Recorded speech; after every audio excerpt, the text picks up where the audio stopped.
Našao sam Audi A6 karavan 2002. godine na kupujem-prodajem. Da li vredi uložiti 1300 evra u Audi A6 i izaći sa 100 evra profita za 2 nedelje?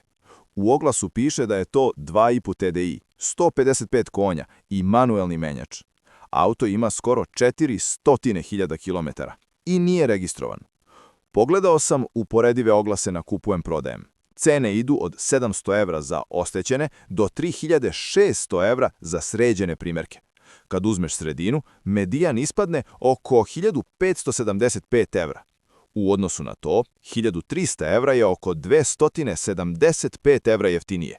To je dobar znak, ali samo ako je mehanika stvarno zdrava. Najveća zamka je rečenica sipaj i vozi. Na ovoj kilometraži jedan turbo ili jedna dizna može da pojede celu zaradu. Ako razmišljaš o preprodaj, plan je kratak. Hladan start, dijagnostika i probna vožnja. Proveri trap, dim i papirologiju.